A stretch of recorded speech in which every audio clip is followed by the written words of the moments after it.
So class 9 math में circles के अंदर ऐसे क्वेश्चन आते हैं कई बार, तो देख लेते हैं। Explain why the perpendicular from centre of a circle to a chord of the circle bisects the chord. So ये कॉर्ड है ए बी, ये कह रहे हैं कि एक्सप्लेन या प्रूव करो that perpendicular from the centre that is C M it bisects the chord, यानी equally divide the chord at point M. तो हमें इन अदर वर्ड्स ये प्रूव करना है, to prove that AM is equal to MB, ये दोनों parts equal है कि ये जो लाइन है इसको परपेंडिकुलर में बाइसेक्ट कर रही, बाइसेक्ट मतलब इक्वली डिवाइड कर रही है, तो ये इक्वली डिवाइड होंगे तो ये दोनों पार्ट्स इक्वल होंगे। तो हमें ये प्रूव करना है कि ये AM और MB दोनों के इक्वल साइज होंगे, they are equal to each other, ये हमें प्रूव करना है। तो हमारे पास गिवन में क्या अवेलेबल है, क्या क्या अवेलेबल है, that perpendicular, so CM is perpendicular to AB, ये हमारे पास गिवन है। ठीक है, अब अगर हम इसका प्रूफ निकालने लगेंगे तो हमें सबसे पहले ये समझ आएगा कि from the point that is the centre we have CA, तो and from the point to the locus और any point in the circle, जिसे लोकस कहते हैं, वहां सेंटर से अगर उस पॉइंट पे कोई लाइन जा रही है तो वो रेडियस होती है। सर्कल के ऊपर कोई भी पॉइंट होता है, वो सेंटर से अगर वो कॉर्ड उसको हम मिला दें तो वो रेडियस बनती है। और क्योंकि CA भी रेडियस हो गया और CB भी रेडियस हो गया, तो एक सर्कल में एक ही रेडियस हो सकता है, चाहे कैसा भी सर्कल हो, छोटा हो बड़ा हो, लेकिन उसके रेडियस तो एक ही होगा ना, एक ही वैल्यू होगी। तो क्योंकि ये दोनों रेडियस है, ठीक है, since both CA and CB are radii of the circle, CA is equal to CB, ये हमारा पहला ऑब्जर्वेशन है।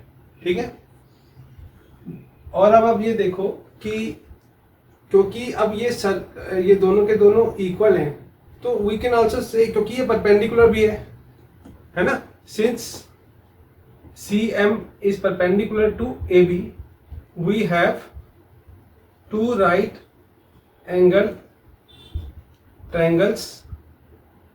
कौन से? पहला होगा AMC, ट्रायंगल AMC, दूसरा ट्रायंगल CMB। ठीक है ना, एक AMC ये वाला ट्रायंगल, एक ये CMB ये वाला ट्रायंगल, ये वाला और ये वाला, दो ट्रायंगल हैं और दोनों राइट एंगल, क्योंकि दिस इज 90 डिग्रीज।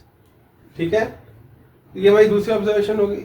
ठीक है, कि ये हमारे पास दो राइट एंगल्स है।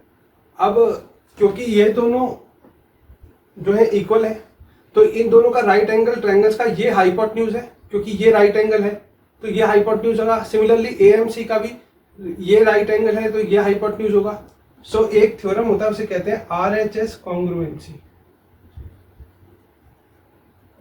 उसके अंतर्गत फॉर टू राइट एंगल्स, ठीक है, for two right angle triangles, अगर दो चीजें सेटिस्फाई हो जाए, क्या, that if both hypotenuse of both are equal, if hypotenuse of both triangle are equal, and second requirement क्या होती है कि जो उनकी any side which is different from the hypotenuse, if that is also same or equal, मतलब any side which is different, जैसे CM है, अब CM is a common side which persist in both the triangles. इन दोनों triangle में CM exist कर रहा है ना, AMC में CM कर रहा है और CMB में भी CM कर रहा है, एक कॉमन साइड है, तो इसका मतलब ये CM is equal to CM होगा ना।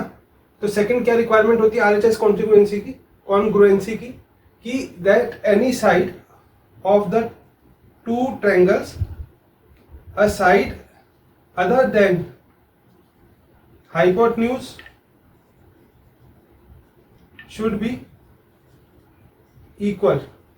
अगर ये दो चीजें सेटिस्फाई हो जाए, if above two are satisfied, ठीक है, then both the triangles are congruent।